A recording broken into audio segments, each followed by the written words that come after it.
In the last talk, we saw how Dr. Ambedkar entered in the Constituent Assembly with the help of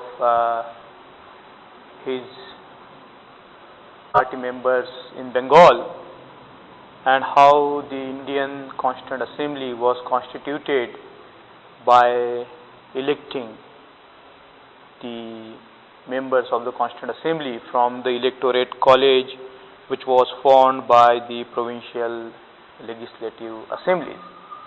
And we have seen that there were 296 members which were selected from those indirect elections into the Constituent Assembly.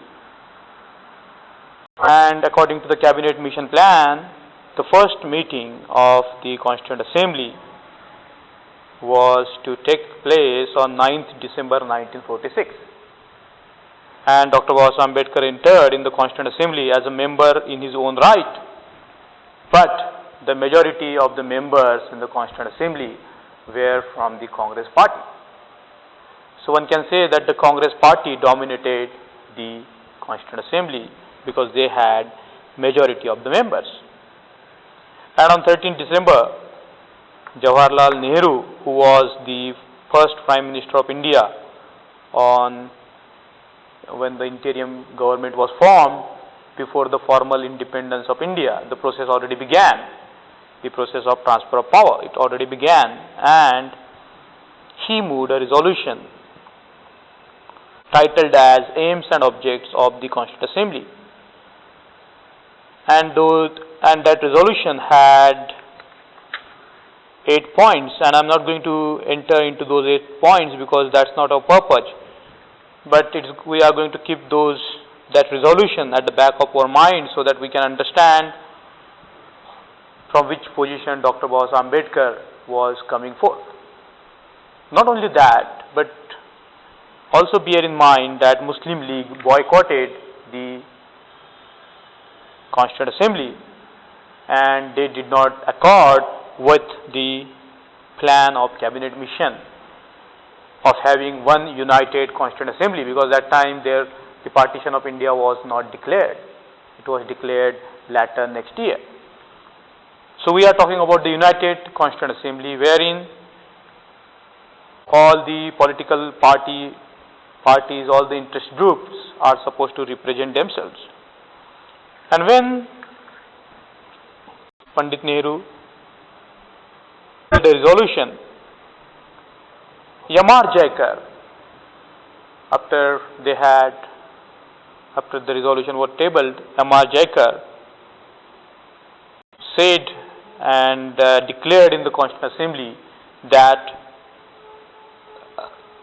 until such time as the Muslim League choose to participate, this resolution should be postponed, because the Muslim League didn't join. So Yamar Jaikar proposed that this resolution should be postponed. Now imagine a situation of a Constituent Assembly. Nehru has placed in front of the Constituent Assembly the resolution. Yamar Jaikar opposed to the resolution, and there were about 20-30 people lined up to talk and debate on that resolution. And Dr. Ambedkar was one of the speakers, because he has given his name to make a speech. But his name was not listed as because he was not a very senior member according to the Constituent Assembly. And but surprisingly, Rajendra Prasad, he ignored several senior members who were waiting for their turn to speak and invited Dr. Ambedkar to speak on that occasion. Dr. Ambedkar was not prepared to give a speech on that day, because he thought that his turn might not come that day. Even he thought that his turn might come the next day, or even it might not come. But unexpectedly, when Rajendra Prasad called upon Ambedkar to address the House, Dr. Ambedkar took that opportunity to make a speech in the Constituent Assembly, which is, as we have seen, made a very deep impact on the future politics of India. And we are going to see the speech at length and we are also going to listen to what Dr. Ambedkar said in the course of that speech. So he was given 10 minutes and he was asked to speak on that occasion. So I am going to read a brief few paragraphs. I am going to explain you the importance of the speech. Dr. Ambedkar said, "Mr. Chairman, I am indeed very grateful to you for having called me to speak on the resolution. I must, however, confess that your invitation has come to me as a surprise. I thought that as there were some 20 or 22 people ahead of me, my turn, if it did come at all, would come tomorrow. I would have preferred that, as today I have come without any preparation whatsoever." We have seen in the past as to how Dr. Ambedkar was preparing for his speeches. He used to take down the notes, think carefully about various ideas, think very carefully about how he is going to express those ideas so that people can understand them very clearly. But here Dr. Ambedkar is saying that he is not prepared because he has come without any preparation. But when we go through the entire speech, we will see that a lot of preparation, a lot of thinking Dr. Ambedkar must have put in order to really come to the ideas that he illustrated in this particular speech. But he makes a very candid confession here. He says that he has come here without any preparation whatsoever. I would have liked to prepare myself as I had intended to make a full statement on an occasion of this sort. Besides, you have fixed a time limit of 10 minutes. Placed under these limitations, I do not know how I could do justice to the resolution before us. I shall, however, do my best to condense in as few words as possible what I think about the matter. Which means that Dr. Ambedkar has a very clear thinking, though he said that he was not prepared, but he had, because he was a very keen student. He was in a political process of writing the constitution or the laws for India for a long period of time, and he was very highly developed, equipped mind. So he was naturally in touch with all the situations, all the things, all the resolutions, that we will see in the speech. So we can say that though he says that he is not prepared to make a speech, we can say that he has already been preparing for such an occasion to make a very grand statement on what he thinks about the future of India. He says further, "Mr. Chairman, the resolution in the light of the discussion that has gone on since yesterday obviously divides itself into two parts, one part which is controversial and another part which is not controversial." He says that the resolution which Nehru has put in front of the Constituent Assembly has two parts, the controversial and non-controversial. The part which is non-controversial is the part which comprises paragraphs 5 and 7 of this resolution.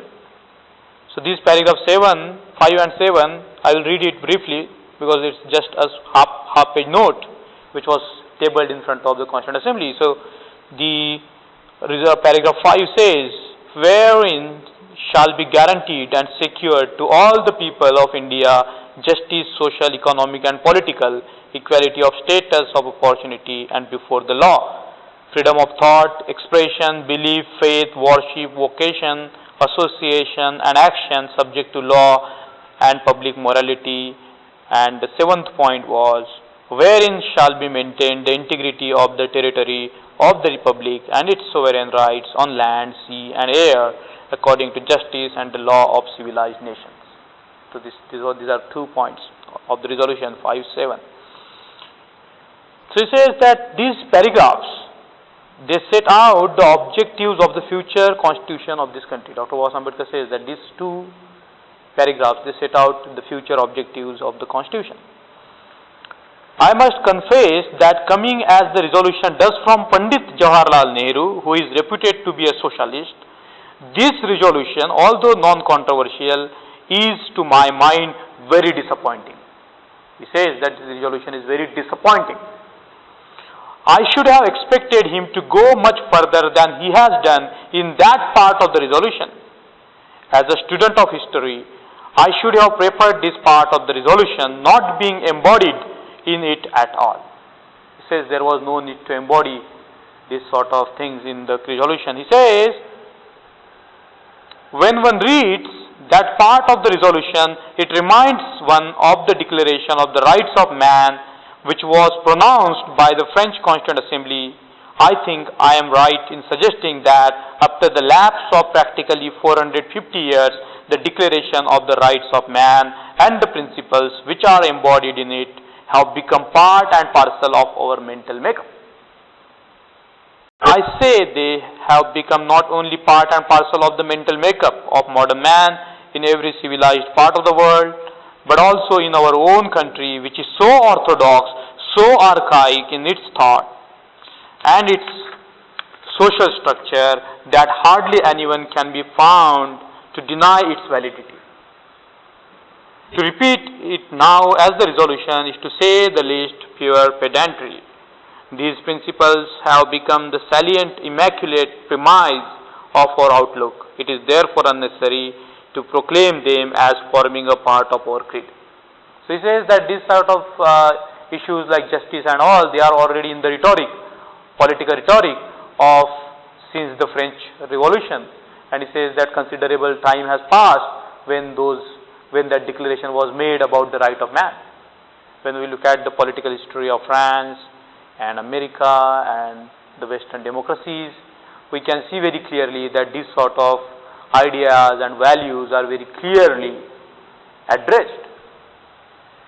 So Dr. Ambedkar says that repeating the same thing is just an act of pedantry. Nehru should have gone into much depth when he put forward this resolution. And what sort of depth Nehru should have gone, Dr. Ambedkar elaborates further. He says, the resolution suffers from certain other lacunae.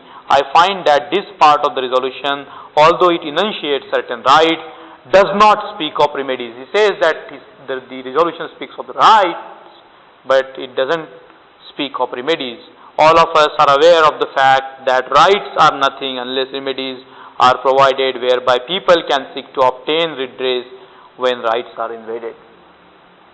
So he said that without remedies, the rights are not valid. It is just a moral statement. So unless there is a remedy, the rights are useless. I find a complete absence of remedies. Even the usual formula that no man's life, liberty and property shall be taken without due process of law finds no place in the resolution. That's what he said. And this is a very important thing that he had said this. So I'm not going to go much into this part, but I'm going to make a very important comment which Dr. Ambedkar made in this particular light of the resolution. He said that the resolution talks about justice, social and economic justice in this country. What about nationalization of land? What about the nationalization of industry? That is the question that Dr. Ambedkar raises in 1946. He says that talking about social justice and economic justice is fine, but when we are talking about the economic justice, what about the socialistic economy? Because only the socialistic economy is going to lead to the economic justice. That's what Dr. Ambedkar puts forward here. Therefore, personally, although I have no objection to the enunciation of this proposition, the resolution is to my mind somewhat disappointing. I am, however, prepared to leave the subject where it is with the observation I have made. So these are Dr. Ambedkar's observation about the resolution that Nehru put forth, and that is not the heart of the speech. We are now just on the surface of the speech. Now we are going to enter the heart or the depth of the speech. And this is very important, because unless we understand this point, we can't understand the significance of the speech. Dr. Ambedkar says, the controversy is centered on the use of the word republic.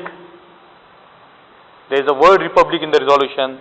It is centered on the sentence occurring in paragraph 4, the sovereignty is derived from the people.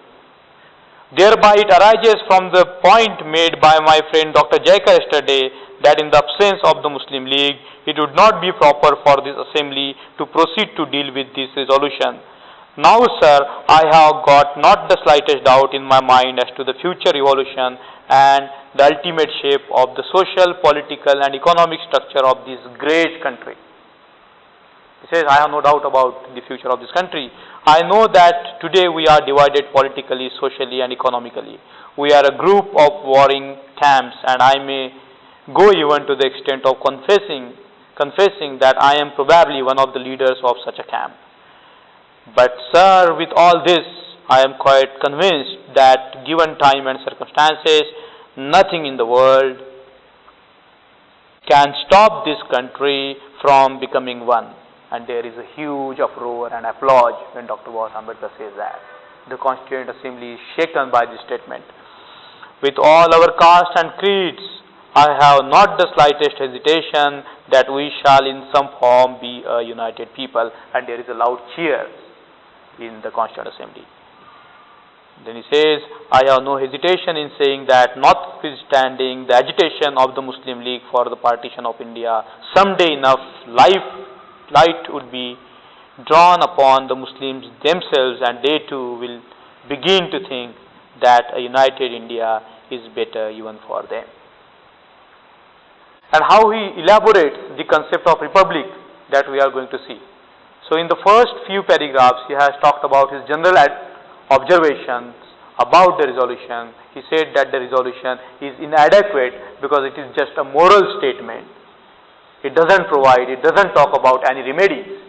Then he says that if we are wanting to talk about the social and economic justice without remedy or without a method to bring it about, it's useless. It's just a moral statement. So Dr. Ambedkar wants at that stage of history of Indian politics that there should be more than talk and more about the remedies, more about the methods, more about how actually social and economic justice can be given to the people. And then he comes to a very important point. We talk about the republic. He says that if we are talking about the republic where the people-centered republic and the sovereignty is derived from the people, then we must go deeper. And he says that I have no doubt about the future of this particular country. So we are going to listen directly for 6 minutes the next paragraphs which Dr. Ambedkar has spoken, and I think that is going to be a very good to listen to it. So that's the direct speech. As the ultimate goal is concerned, I think none of us need have any apprehension. None of us need have any doubt. But my fear, which I must express clearly, is this. Our difficulty, as I said, is not about the ultimate future. Our difficulty is how to make the heterogeneous mess that we have today take a decision in common and march in a cooperative way on that road which is bound to lead us to unity. Our difficulty is not with regard to the ultimate. Our difficulty is with regard to the beginning. Mr. Chairman, therefore, I should have thought that in order to make a start, in order to induce every party, every section in this country, it would be the act of greatest statesmanship for the majority party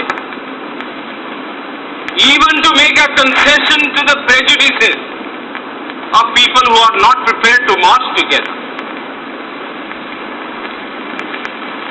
And it is for that I propose to make this appeal. Let us leave aside slogans.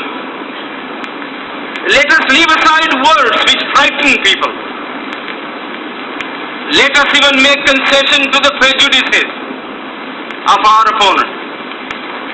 Bring them in so that they may willingly join with us on marching upon that road, which, as I said, if we walk long enough, must necessarily lead us to unity. And if I therefore, from this place, support Dr. Jaikar's amendment, it is because I want all of us to realize that whether we are right or wrong,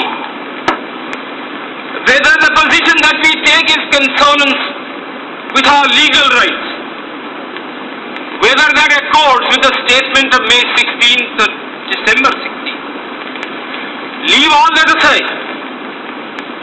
This is too big a question to be reduced to the position of mere legality. It is not a legal fight. I say leave aside all these considerations and make some attempt whereby those who are not prepared to come will come. Let us make it possible for them to come. That is my opinion. In the course of the debate that took place, there were two questions which were raised, and which struck me so well that I took the trouble of taking them down on a note paper.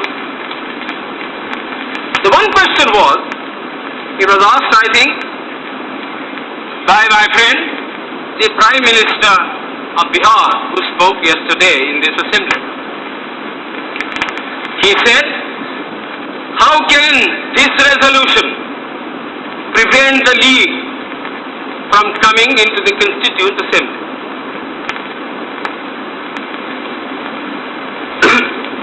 Today, my friend Dr. Shyam Prasad Mukherjee asked another question.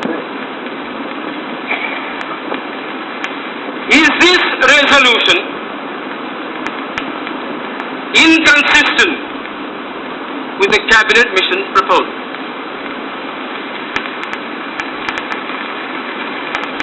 Sir, I think they were very important questions, and they I think ought to be answered.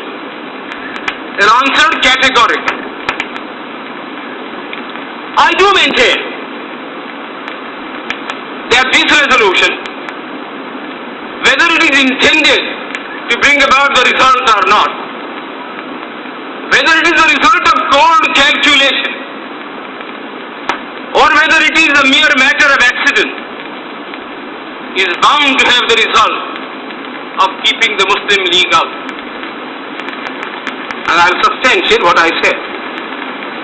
Sir, I invite your attention to paragraph 3 in the resolution, which I think is very significant and very important.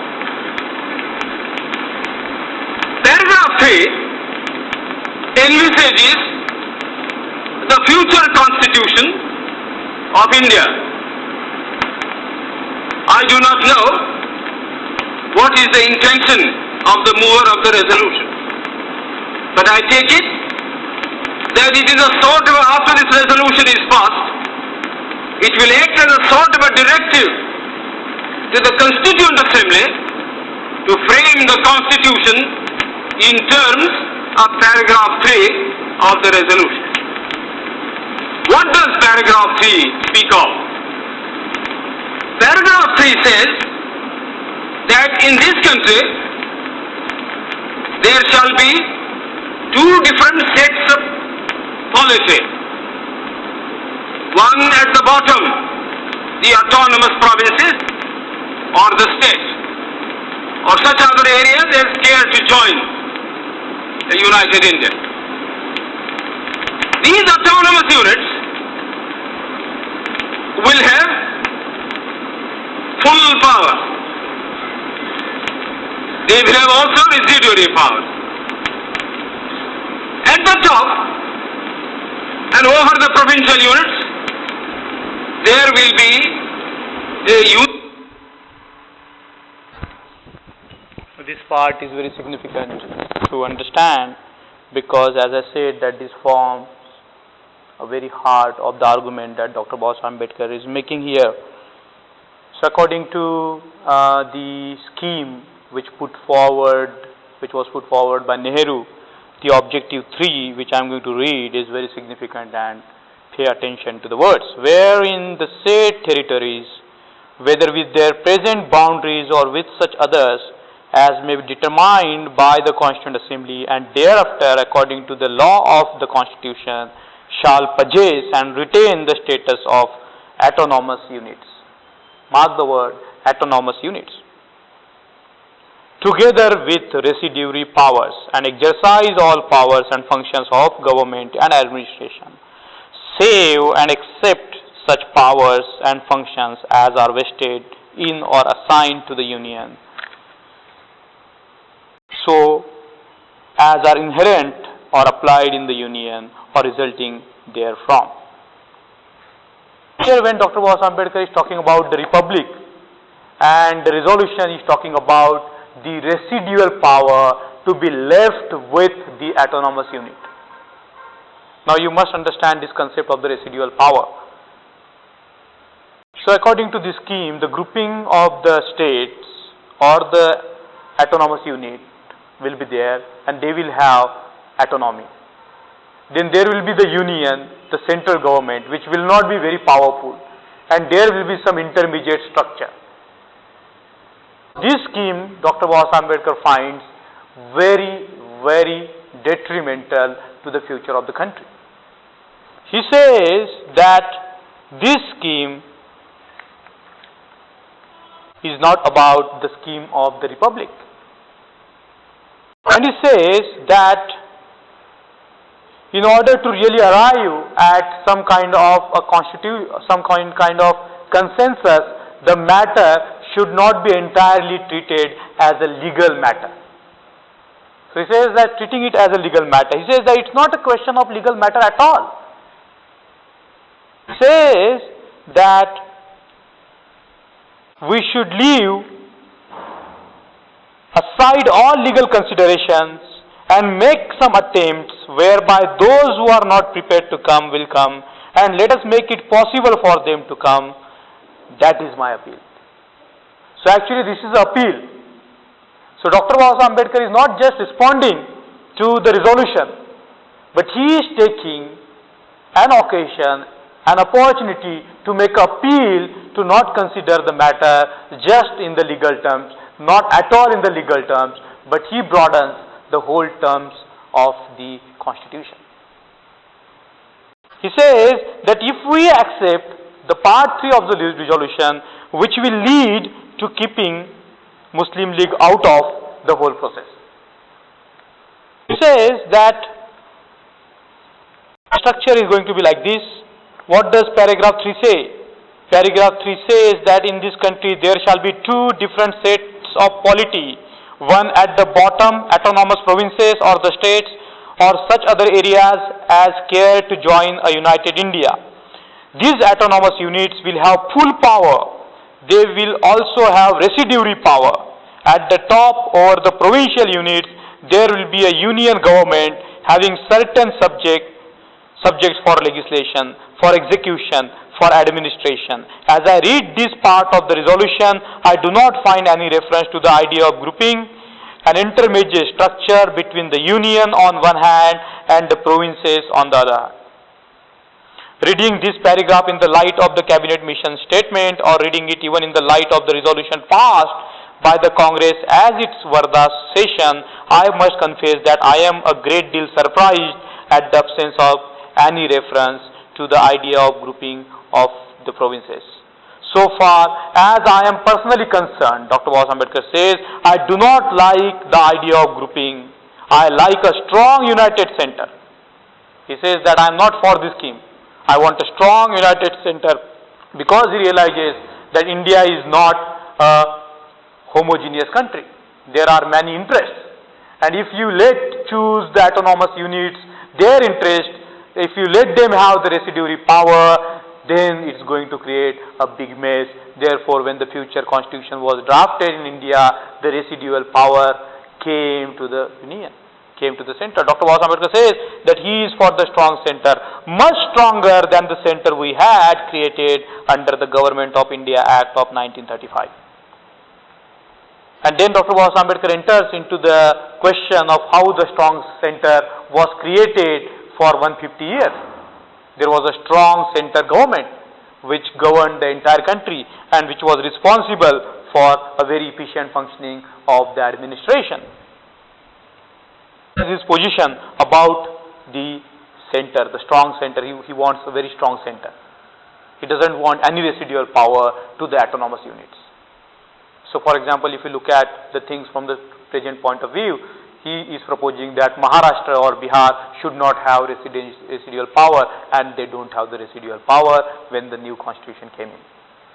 The residual power lies with the central government, with the union government. But in America such is not the case. The residual power is with the states. But then it's a very different country. We have a very different history. We have a history of people thinking about going away from the United India, and that is what happened in few months.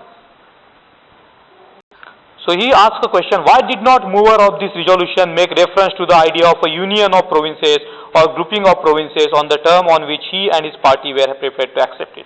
Now here is a direct confrontation with the Congress party. He says why they are diverging away from what is needed. And he says that here is paragraph 3 which the Muslim League is bound to take advantage of and justify its continued abstinence. Because the Muslim League was not in the Constituent Assembly, they will say, because the paragraph 3 says that we are the autonomous unit, so we will decide what we are going to do. It's none of your business. Ambedkar wants to reverse the position. And he says, he also criticizes a little bit Dr. Jaikar. He says that he has treated the matter in the legalistic way. He says the basis of his argument was, have you the right to do so? Jaikar posed a question to the Constituent Assembly whether it has a right to do so. And Dr. Baba Ambedkar says, and he clarified that it is not a legal question. He says that question, it may be that you have the right to do so. Dr. Baba Ambedkar says to the Constituent Assembly that it may be that you have the right to do so, you have the right maybe to pass such a resolution because the Congress party has a majority in the Constituent Assembly. He says, the question I am asking is this, is it prudent for you to do so? Is it wise for you to do so? Power is one thing, wisdom is quite a different thing. He says you might be having the power to pass the resolution, but he says power is one thing and wisdom is another thing. And I want this House to consider this matter from the point of view, namely whether it would be wise, whether it would be statesmanlike, whether it would be prudent to do so at this stage. The question that I give is that, the answer that I give is that it would not be prudent, it would not be wise. I suggest that another attempt may be made to consider about a solution of the dispute between Congress and Muslim League. Then he says, this subject is so vital, so important that I am sure it can never be decided on the mere basis of dignity of one party or the dignity of another party. And what he says further is very important. He says, when deciding the destinies of nations, dignities of people, dignities of leaders, and dignities of parties ought to count for nothing. He says, the destiny of the country ought to count for everything. He says it's not the ego of the party which is important at this stage. What is important is the dignity of the country. It is not important, the dignity of the parties, the dignities of the people is not important. He says what is important at this stage is the dignity of this country. And the destiny of the country ought to count for everything.